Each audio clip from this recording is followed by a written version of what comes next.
Les centres de santé sont généralement classés en fonction de leur niveau de prestation de soins. On distingue les centres de santé de premier niveau qui offrent des services de base et de prévention, les centres de santé de deuxième niveau qui fournissent des soins plus spécialisés et de coordination. Les centres de santé de premier niveau et les centres de santé de deuxième niveau sont des réseaux de soins de santé primaires. Ils constituent la première ligne de défense dans un système de santé. Je vais vous présenter aujourd'hui mon expérience de stage qui s'est déroulée au sein d'un centre de santé de premier niveau urbain. Lors de mon stage, j'ai eu l'opportunité de travailler dans diverses salles. Parmi les salles où j'ai travaillé, on trouve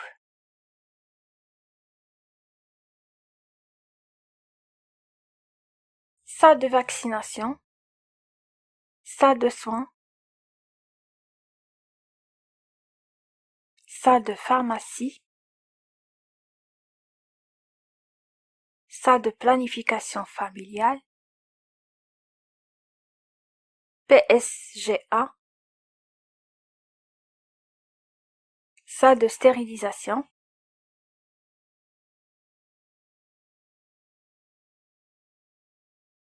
dans la salle de soins, on effectue diverses interventions médicales telles que les pansements de plaies, les injections. Dans la fiche journalière des soins, chaque intervention réalisée est enregistrée en marquant un trait.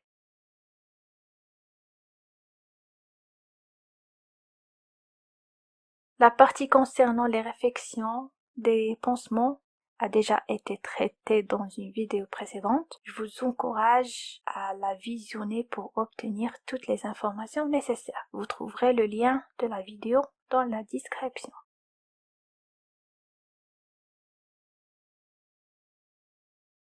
Les patients diabétiques et les hypertendus. La première étape pour un patient diabétique dans la salle de pharmacie est de créer un dossier personnel afin de garder une trace précise de son traitement et de ses besoins spécifiques. Lors de l'ouverture du dossier du patient, un numéro d'identification unique est attribué pour assurer un sujet précis et confidentiel de son historique médical. Remplissant un registre et notant soigneusement l'identification, les antécédents médicaux et toute autre information nécessaire.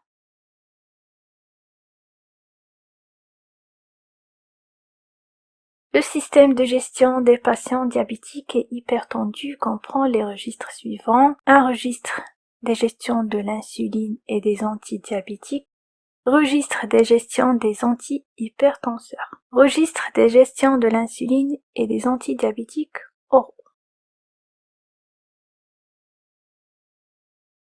Sur le registre, on note le numéro de dossier et la date, puis, en face de chaque case correspondant au médicament, on indique le nom du médicament délivré ainsi que le nombre de flacons, de boîtes ou de comprimés selon la nature du médicament livré.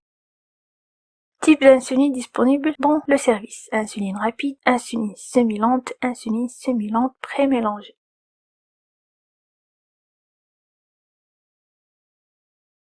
Les antidiabétiques oraux disponibles dans le service: glyciazide, glimépiride, metformine.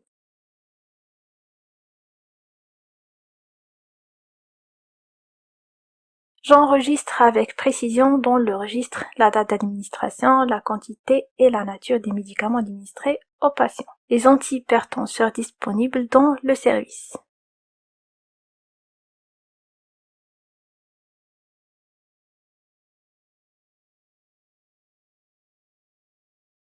Le système d'information de la planification familiale comprend le document suivant. Une fiche individuelle, c'est un formulaire d'inscription et d'accueil de la cliente. Je collecte des informations nécessaires pour compléter la fiche d'identification de la cliente, y compris son nom, sa date de naissance, son adresse, ainsi que tout autre détail nécessaire. Je prends le temps de remplir avec précision la fiche détaillant les caractéristiques et les antécédents du patient afin d'assurer une compréhension complète de son historique médicale et gynécologique pour une prise en charge adaptée et efficace sans planification familiale.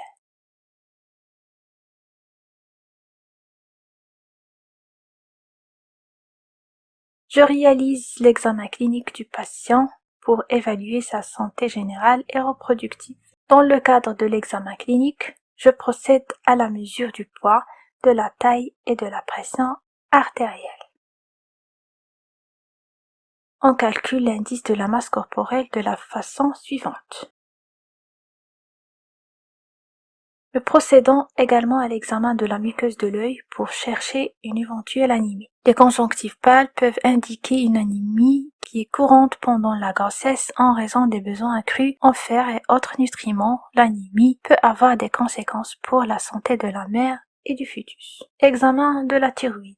La palpation de la thyroïde est une technique d'examen médical qui consiste à sentir la glande thyroïde située dans le cou pour évaluer sa taille, sa forme, sa texture et sa mobilité. L'infirmière se tient derrière le patient et place ses doigts sur la région antérieure du cou, juste en dessous de la paume d'Adam, où se situe la glande thyroïde. L'infirmière utilise ses doigts pour palper doucement la glande thyroïde. Il peut commencer par la main droite et palper la partie droite, puis utiliser la main gauche pour palper la partie gauche. Pendant la palpation, l'infirmière peut demander au patient de déglutir pour évaluer la mobilité de la glande thyroïde. Pendant la palpation, l'infirmière recherche toute anomalie palpable telle que des nodules, des ondes de gonflement ou de tendresse ou des irrégularités de texture. Une thyroïde normale ne devrait pas être visible ni palpable.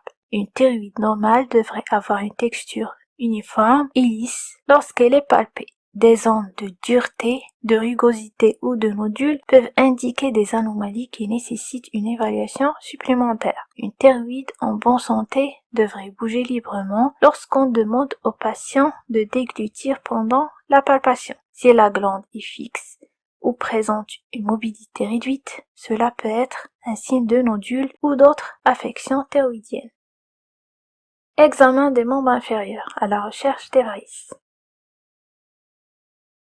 Examen gynécologique.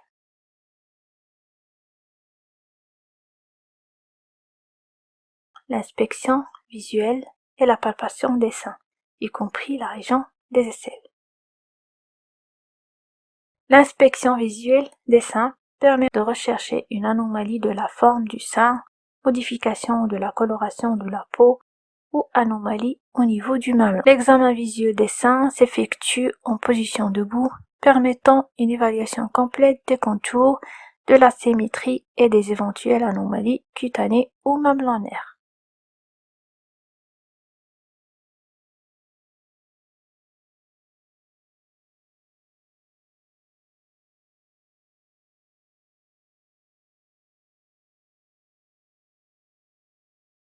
La palpation des seins se fait avec les 3 doigts du milieu appliqués fermement contre les seins en suivant une ligne verticale. On déplace ensuite les doigts en suivant des plans parallèles afin d'explorer toute la glande mammaire. Se réalise avec les 3 doigts du milieu appliqués fermement contre les seins en effectuant des mouvements circulaires par le bord externe du sein et en se dirigeant vers le mamelon. On divise le sein en 4 cadrans imaginaires. La palpation s'effectue en allant du bord externe vers le mamelon, puis en revenant vers le bord externe. Cette méthode est répétée pour chaque cadran. À la fin de l'examen, il est essentiel de vérifier également la région axillaire et la partie superficielle du thorax à la recherche d'induration ou de toute anomalie potentielle. Examen du col de l'utérus.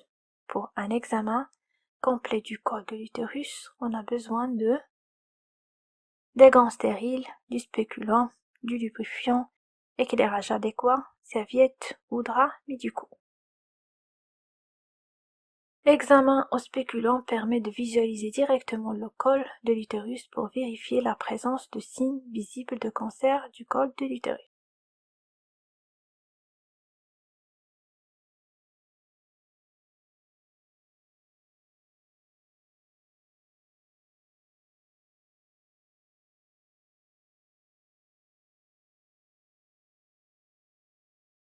Bien que l'examen en spéculant puisse fournir des indices sur la présence potentielle de cancer du col de l'utérus, il ne peut pas fournir un diagnostic définitif. Des tests supplémentaires tels que le frottis cervical, le test HPV et la biopsie sont nécessaires pour confirmer la présence d'un cancer. Chaque cas de cancer identifié est documenté et enregistré dans le registre de dépistage des cancers. Le registre de dépistage du cancer sert à identifier et documenter chaque cas individuel de cancer détecté. Cela inclut l'enregistrement du nom de la personne, de ses informations démographiques et de la nature spécifique du cancer dépisté. Cette documentation précise permet un suivi personnalisé et facilite la coordination des soins pour chaque patient, tout en contribuant à la création de bases de données complètes et utiles pour l'analyse statistique et la recherche. Détection précoce du cancer du sein. En cas de dépistage du cancer, la cliente est orientée vers